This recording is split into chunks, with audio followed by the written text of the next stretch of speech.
Hi, welcome to today's webinar. My name's Eddie Pratt. I'm the Managing Director of Product Focus. We've got our guest presenter today, Aidan Dunphy, and I'd like to hand over to Aidan to tell you all about competitive analysis. Thank you, Eddie.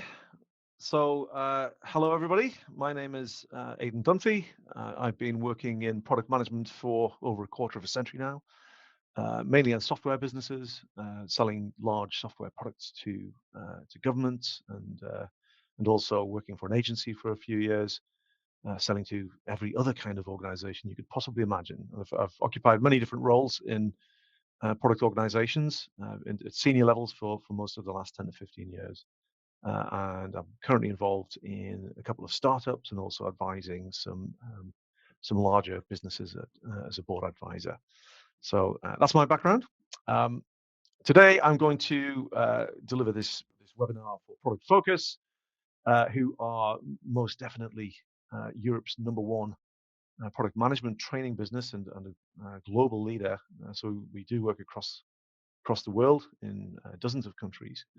And we have a very large number of product managers who within our network and sign up to our toolbox. Take a look at that when you get a chance. Okay, so today we are going to talk about competitive analysis. Who are your competitors? How do you find out about them? And some tips and tricks for using that information and getting behind the apparent truth of your competitors. So firstly, who actually are your competitors? Now, it's very common for us just to think about the people that we encounter in competitive situations all the time, the usual suspects, so to speak. But actually, life is more complicated than that, and I'll explain more about that as I go on.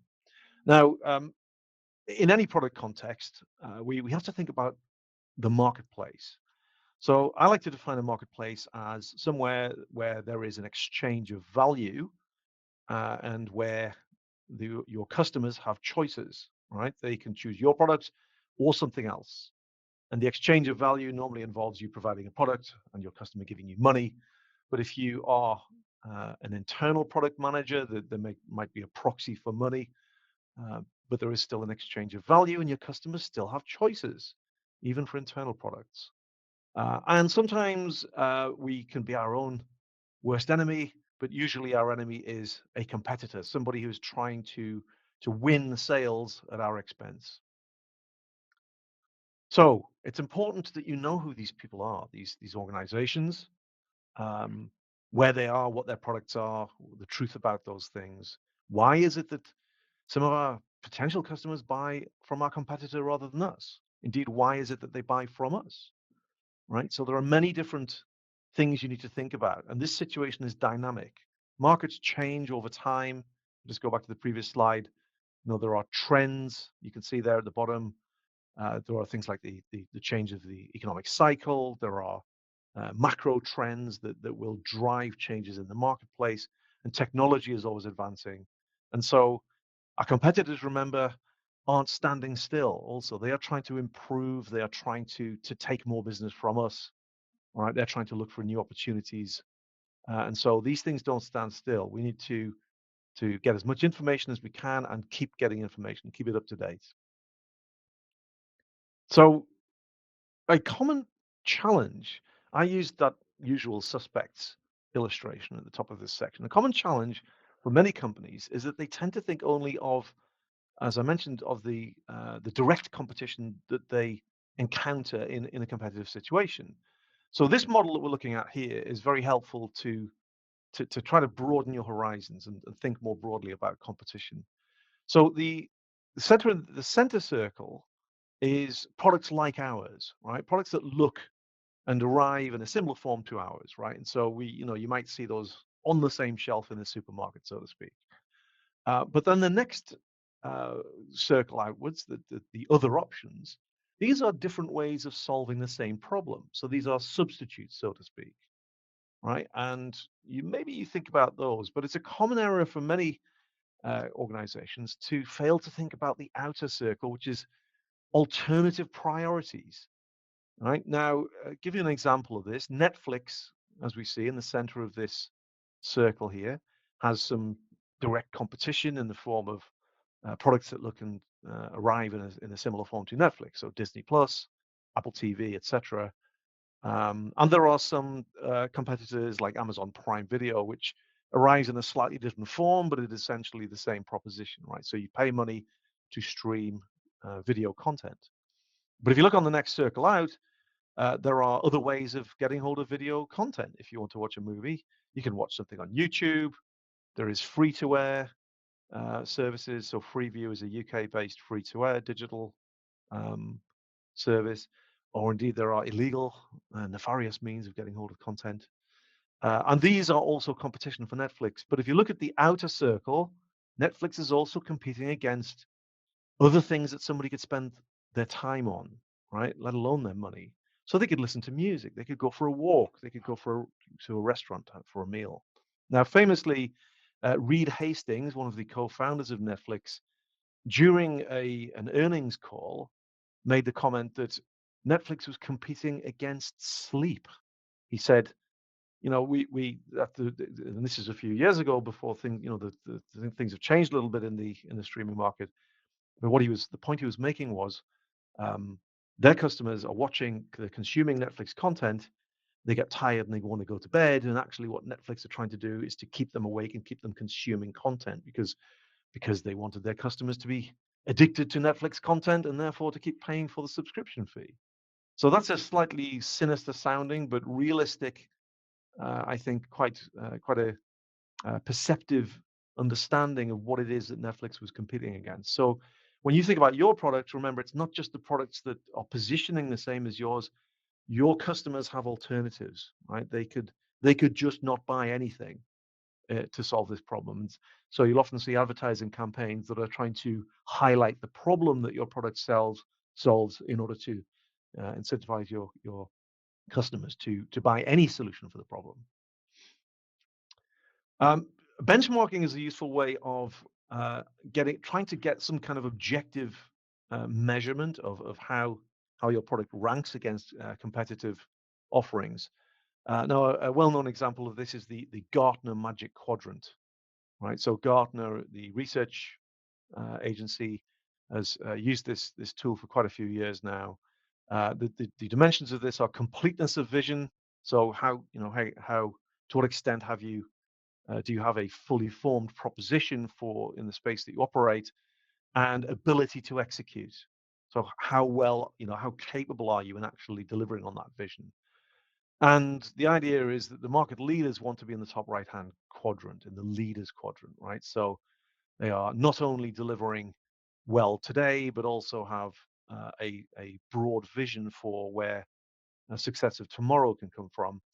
And the other quadrants are the challengers, those who are good at executing. Perhaps they haven't quite got a long-term vision sorted out, and the visionaries who have the reverse. So they have a good vision for what value looks like, but their ability to execute isn't quite as strong. And the niche players, which is a nice way of saying the ones that are somewhat lagging behind. Although that's not entirely true. It might just be that you focus at being excellent for specific market segments, and you might well be happy to do that. An example of this, a recent example from this year, if we look at the category of customer data platforms, you can see here this is the Gartner quadrant from February this year, and we can see Salesforce is up there in the top right-hand corner, out in front, along with a few other players, and you can see a number of other companies like Oracle, where perhaps their completeness of vision is pretty high, but their ability to execute isn't quite as strong as Salesforce. And then some companies perhaps you haven't heard of, right? I mean, Dun and Bradstreet at the bottom left there, very, very famous name. I mean, probably the first name that many people would think of when it comes to thinking about organizational directories, for example. So are they concerned about being in that bottom left? I don't know. If there's anybody from D&B on the webinar, perhaps you could tell me. All right. So another form of benchmarking is, and something I probably use a bit more frequently, I think, is G2, and there are a couple of other platforms similar to this. And these are ratings platforms, if you like, and they contain customer reviews, so you can get a Trustpilot style review about a product. But very usefully, they also give you alternative solutions. So for any given product, it will list a bunch of other products that might be alternative choices for that category of product, right? So and they aggregate them according to different competitive spaces. So the customer data platform category here, you can see, and if you were to scroll this page, you would see a bunch of different offerings. It says there are 243 listings in that particular category. But as you can see there in the center of the page, there are a number of different segments. So best for small businesses, best for mid-market, best for enterprise. So, and that will be based on a number of different criteria that G2 have determined might be important to those different market segments. And I want you to bear that in mind, right? There's no such thing as the best solution. There is the best solution for a particular market segment. I think it's important to remember that. Now, this infographic is something that we've put together, and it's been updated a few times, and this is the current version. You can find this in our toolbox. It's a very useful at a glance view of the many different ways in which you can get insights from or intelligence from your market. And there are three domains: customers and potential customers, industry trends, and competitors, of course. And there are overlaps between these different segments. And the zoom in here is the competitor segment. And as you can see there are many different sources of market intelligence. Now, I'm going to home in on a few of these a little later in the webinar, so hold that thought. But this is it really, the point of this illustration is to show just how many different things you could be and probably should be researching and gathering and listening to, right, in order to keep your picture of the market and the competitive uh, the state of your competitors, how to keep your knowledge of that current. So it's important to be realistic. This illustration was my first attempt using I think it was Dolly. I just asked it for an illustration of delusion, right? And that's all that was the only word I gave it, and that's what came up. So it's slightly frightening, but I thought it kind of captures the situation a little bit. We can be prone to being on the left there, thinking that we've got everything nailed, right? Our product's great, no problems, but actually maybe there are a lot of hidden dangers and threats, right? And you won't know about these things if you don't do your research. Now, to be realistic about this, it's very important to understand what it is that your market, your potential customers are actually looking for, okay, as opposed to what you have. And now this is what is known as product market fit.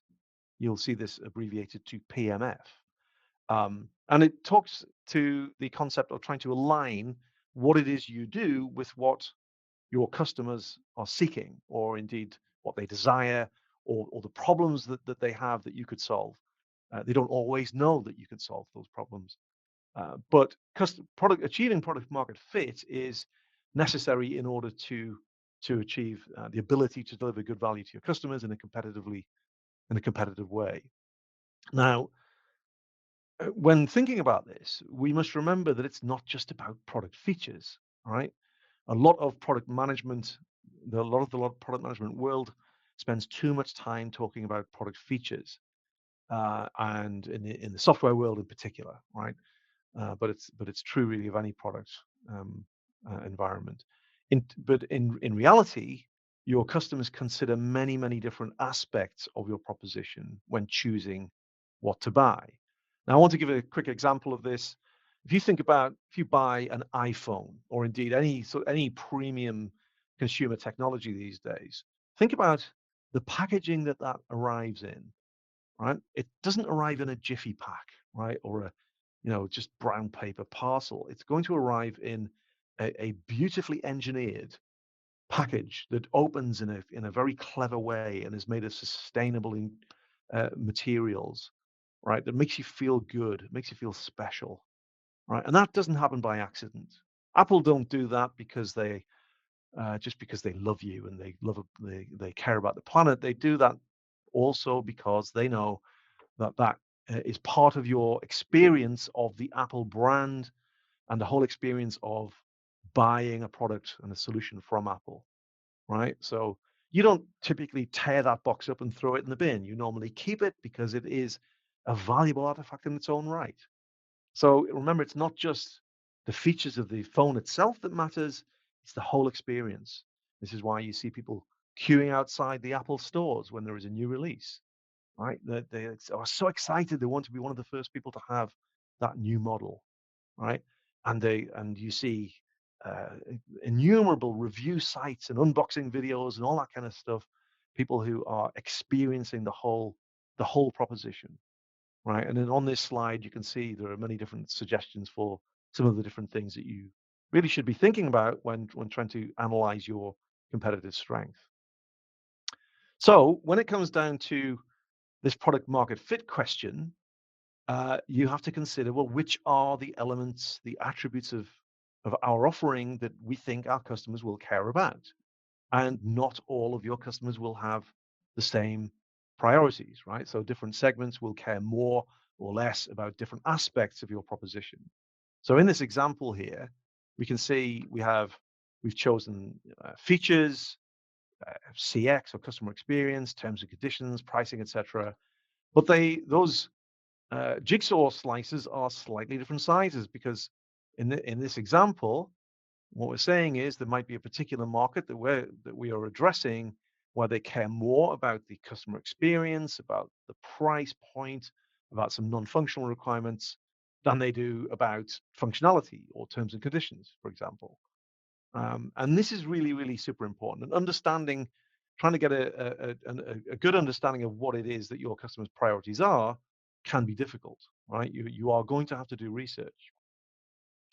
Once you have this information, comparing your proposition against competitors again, it's always subjective, but if you've got some good data, then it will definitely form a more reliable picture.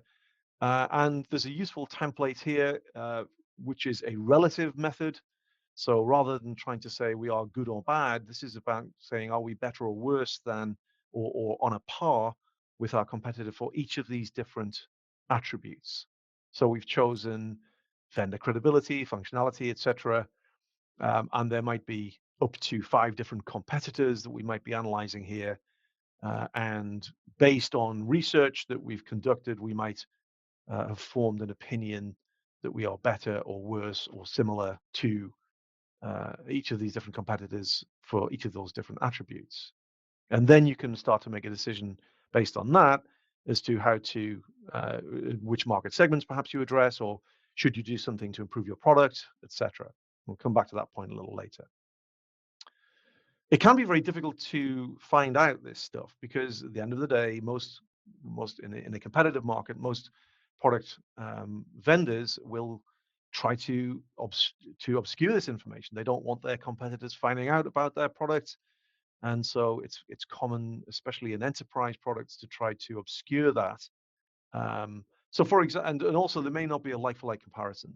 So in this example here, so let's imagine that your product is an enterprise software and it produces management reports, and you think your product's great because it produces 50 options, right, or 50 different reports that it produces, and you've heard that your competitor doesn't produce anywhere near that many reports. But what if actually the way that your competitor solves this problem isn't directly comparable? Maybe they only produce 15 reports, but it was the 15 most requested, and they provide a reporting tool, a report writing tool that enables their customers to create any reports that they want. And maybe some of them are automated by alerts and triggers, right? So you might be deluding yourself that your product is superior because you have more reports, but maybe your customers actually don't really care about that, right? Now, In my own experience, I remember there was a product, a big enterprise software product I used to manage, and we used to say that it did 750 reports. Now, I did, and this statistic went around for years. One day I thought I would check, is that true? So I counted them, and there were actually 243 reports. But I then did some analysis to find out which of those reports were being used by our customers, and really only about 20 or 30 were regularly being used. So again, this is an example of where you can fall into a trap of believing your own marketing hype, right? So be careful to compare on what it is that your customers value as opposed to, you know, the way in which you think you are solving their problem. So in this example here, we've used red, amber, green, which is a popular way of trying to visualize this. Another approach is what the somewhat amusingly called Harvey balls, which are these little kind of mini pie charts that represent relative strength, perhaps. So the empty circle on the left there might mean that we don't do this thing, but the full circle on the right hand side there might represent that we are the strongest for that particular attribute in our particular market. Now, I individually, when you look at your individual competitors, there are actually many different, as I've said, many different ways in which you can compare, and this information can change quite frequently. So one bit of advice I would give is to co-opt your colleagues to get advice from and inputs from many different people, and in particular salespeople. And you may have come across competitor battle card idea, which is a sort of ready reckoner for the key facts about a competitor. What are their strengths? What are their weaknesses, etc.? How do we position against them? What do we think their particular strategy is right now? What are the things that they're saying? So if you this is if you do this, is a very useful way of actioning this information, um, and also helping to source it, right? So if you can create a simple template, you might get some useful intel from uh, your market-facing colleagues. Now, I've mentioned a few times you can't be best at everything, right? It's I think pretty rare, if ever, that you would ever see a product that excels in every way. However, there will be something, right, that you're strongest at, I think. Now, a positioning chart helps you to visualize this. So the idea is that you pick a couple of criteria, maybe 3 criteria in this example. So the size of the circle represents a criterion, and you plot your product. In this case, our product is product A. Imagine we are Zoho, um, against competition. So in this example, we are comparing ourselves to SAP and also to a different way of solving the problem, which is to buy best of breed software products instead of buying a big ERP. So whilst we have a better brand reputation and a superior development kit to the best of breed approach, it looks like SAP is going to win every time because they are better in both regards. And the circle is larger, right? So they're more flexible than we are. How do we win? Well, move the goalposts, right? If we instead consider the breadth of offering, well, our product is comparable to SAP, but the development of our product is happening much more quickly. So we are adding more capability to our platform much more rapidly than SAP, arguably, um, just as an example. And so for those market segments that care more about those attributes, we can compete, right? And that's where and also if you notice here, the circle size is cost of ownership, and so we are less expensive than SAP. So for customers that care more about pace of development of the platform and lower price, we might be the market leader. Finally, on this section, that you may have come across this tool. This is from the well-known book on strategy called Blue Ocean Strategy. And this is called a strategy canvas on which there are value curves, these lines that represent the relative strength of different competing propositions, over a range of different competitive factors. And here's an example using Uber, which highlighted how Uber entered a market in a very strong way by targeting for younger people, targeting things that those people cared more about, like being able to book a taxi on your phone, and getting a cheaper price and getting a price up front, as opposed to some of those things on the right-hand side, like purpose-built vehicles, which maybe young people don't care so much about that. So this would be based on market research. What is it that these young people care more about? What do they not care so much about? And Uber very much targeted the former, right? Which is how it managed to achieve such a dominant position in that new way of solving the taxi problem. So, final section. What can you do to get clever about this, right? So, I'm going to go through a few different tools and tricks now. So, firstly, I just want to mention um, this on the left-hand side here. You can see I've called out a few of these items on um, the competitor section of the listening posts infographic. Um, be careful about trade shows, right? If you go to conferences and exhibitions, um, be wary of who you're speaking to. And I've connected that to mystery shopping. I may, at one time in my career, have encouraged a new colleague in my company to pretend to be working for one of our customers in order to get a detailed demonstration from one of our competitors. I can't confirm or deny that, but I can confirm that that kind of thing happens all the time in exhibitions. Um, Also, I had this happen to me earlier in my career. I applied for a job at one of our competitors. I was very gratified to find myself being given a series of interviews with progressively more senior people all the way to the top of the company, only to find out that there was no job, and later realized that actually the reason they were interviewing me was just to see if I was going to tell them something about my current employer. And I can hand on heart say that I didn't say anything, and that's why I kept getting to meet more and more senior people. A sneaky thing to do, again, watch out for it. It does happen all the time. But I want to focus on win-loss analysis. This is, I think the best value for money form of market intelligence that you can get in enterprise, in particular. Um, so this is where you interview your customer after they've made the buying decision. So if they decided to buy your product or not to buy it, right? So I've put some tips on there, tips and tricks. The reason it's such a powerful method of research is that you are getting in reflections from somebody who's just compared your product to a range of alternatives and then made a critical judgment. And it doesn't cost much to do. It's just a Zoom call or a phone call or perhaps a face-to-face meeting. But a few tips there, and one thing in particular is keep sales out of the conversation because um, because they've usually got an emotional connection with the decision, and also their presence might suppress on an honest feedback from your customer. So it doesn't really matter who does it as long as it's not the salespeople. And keep it structured but open, so you're giving your customer an opportunity to tell you things that they might not have otherwise have told you. So I would recommend doing that every single time.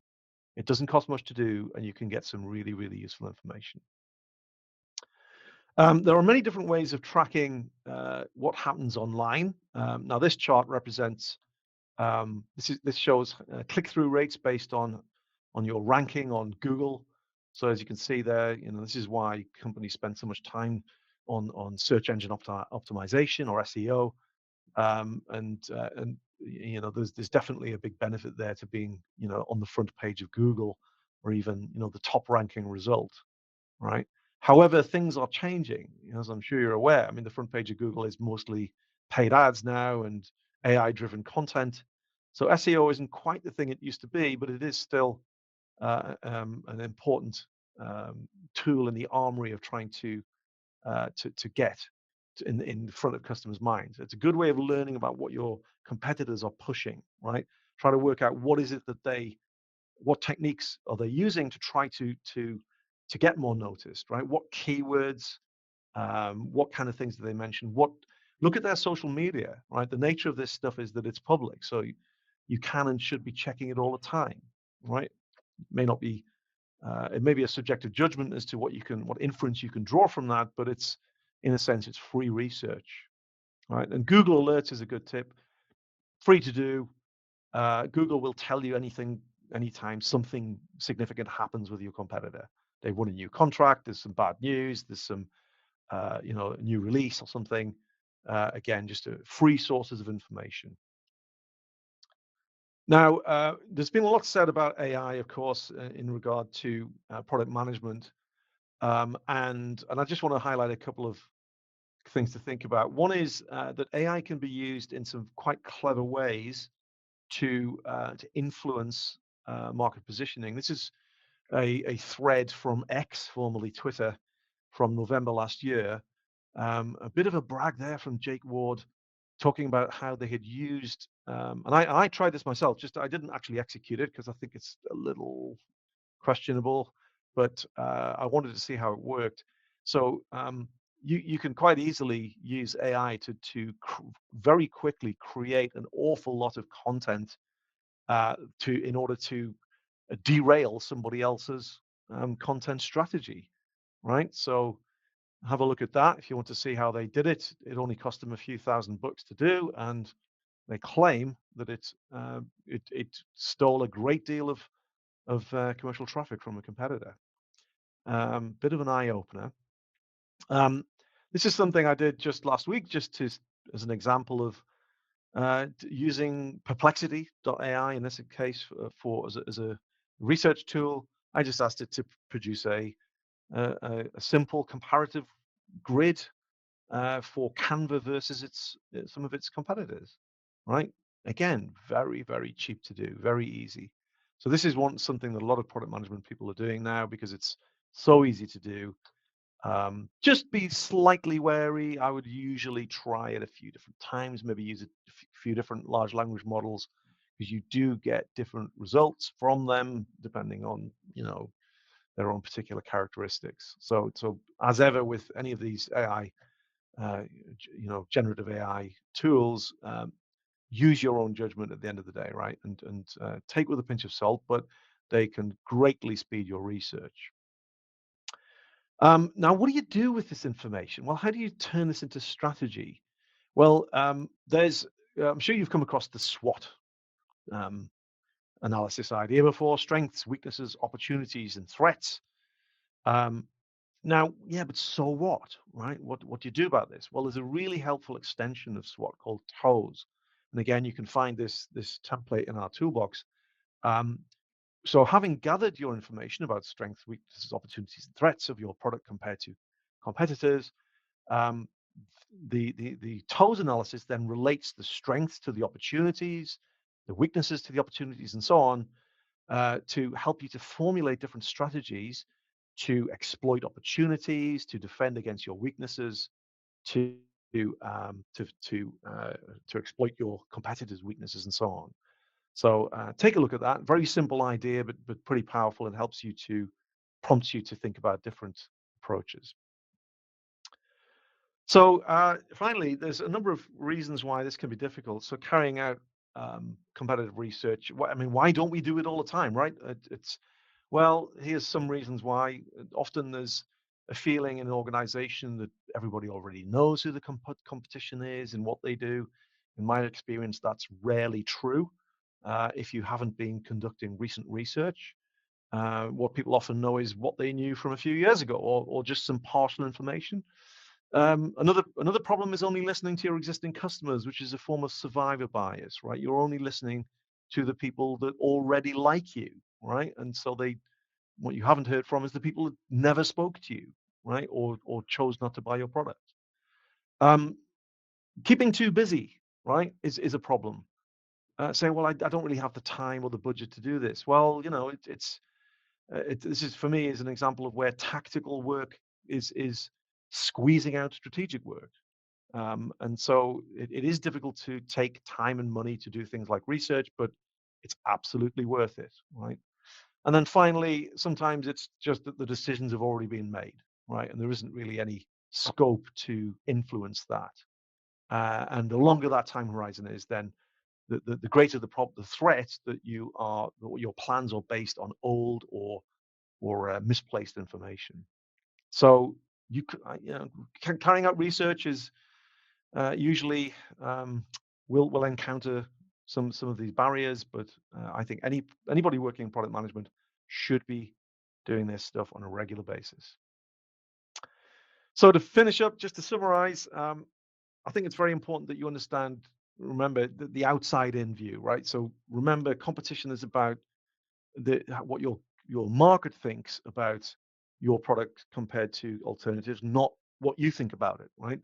So make sure that you have many different sources, or as many different sources as you can get, to learn about that, right? Don't depend too much on any one of them, or indeed from existing customers. Use the free stuff, right? There's a lot of free stuff out there, especially now with the generative AI tools, and use some of these tools some of the ones I've shown you, and there are others, just to help frame your thoughts and make decisions about what to do about that. Okay, well, I hope that's been helpful. There's a whole bunch of extra resources in our toolbox related to all of this, so take a look, including everything I've shown you and many more things besides. Alrighty, so I think it's time to look at some questions. Let's have a look. Oh, we've got loads of questions, right? One question from Bella. How can you be sure that Google will not penalize the content from AI? Well, I don't think you can be sure that Google won't penalize the content from AI. I think that it's too early, really, I think, to make any calls about how generative AI will pan out. It's all of the big tech firms are investing heavily in it. Governments are investing heavily in it. It's a very unstable situation, and it will change a lot in the coming years. Personally, I never Google for anything anymore. I just don't use that. That's Google search. I use Gemini, ChatGPT, Perplexity to find anything, right? And unless I know exactly where I'm going, if I'm going to a particular website, that's what I tend to use, and I think that's a bit of a trend. So it's hard to know exactly how the major tech search engines and so on will treat this. One thing I would recommend is to read a recent blog by Ben Thompson, who publishes the Stratechery blog, where he's written quite a bit recently about Google's strategy in relation to all of this, and in particular that they are the only big tech firm that has a fully vertically integrated stack for AI technology. Another question from Odile. What are your thoughts about tools like Gartner and all? Do you think they are unbiased? I think nothing is unbiased. I think everything has a bias. But I would say I've used the Gartner tools. I've been a Gartner customer at various times in my career. I think it all brings something valuable. The good thing about those research agencies is that they have scale, right? They talk to many thousands of companies all over the world, right? They can conduct research that would be probably too expensive for you. The downside is that they are also trying to sell that research to many, many different organizations, and so it can be quite general, they may frame it differently depending on how they're trying to sell it to you.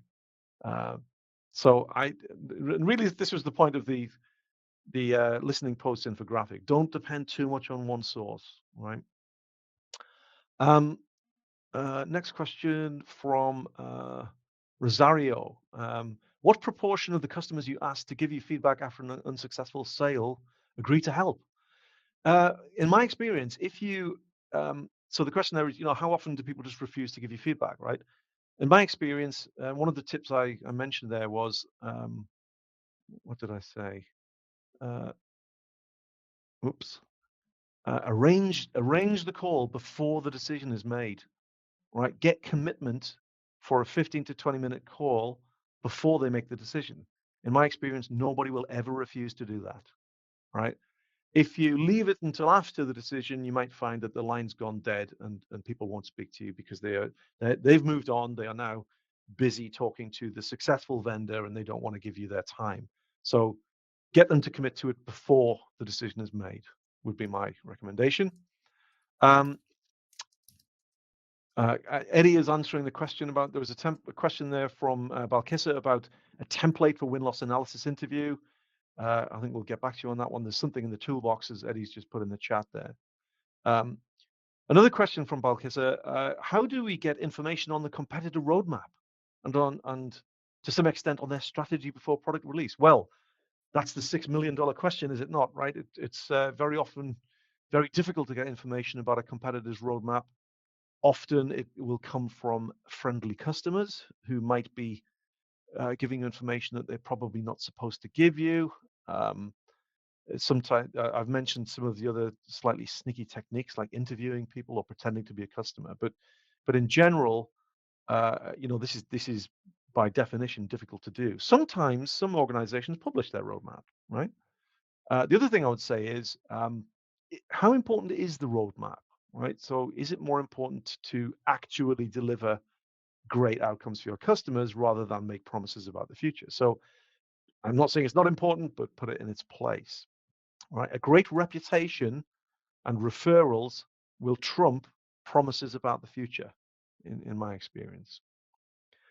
Richard asked the question, what are the best methods for obtaining competitive pricing in a B2B environment if this is never made public, which is often the case in B2B? Again, similar answer really to the roadmap question. Again, this is typically a difficult thing to obtain. Um, one warning, one thing to be careful about, again, is not to put too much emphasis on pricing, because not only might it be, more or less important to the buyer, it might come in a very different shape. So perhaps your competitor is pricing their product in a way that really isn't comparable to your pricing. Um, but there are some shady ways of trying to get that kind of information if it's not public, but that usually involves somebody compromising a confidentiality agreement. So I can't really publicly recommend any of those things. But one way you could do it, you can use things like conjoint analysis um, to try to compare what it is that people actually care about. Is it price that they care more about? So I hope that's been helpful for you. I just want to wrap up now by saying a quick plug. So I've mentioned the resources in the toolbox. Um, we also offer what we're best known for, of course, is our training courses. We do public courses, but also private courses for individual companies. These are certified. So we've been doing that for many, many years. And we have a leading product management course as well, aimed at people who are moving up into VP or director or head of roles. And look out for the free webinars that we run every month as well. So at least once every month. Perfect. That was fantastic, Aidan. Great presentation. I'm sure everybody learned a lot there. If we can help you, please call on us. Come along to the free webinars, keep learning. We'd love to help you, and have a fantastic day. Thank you now. Bye-bye. Bye-bye.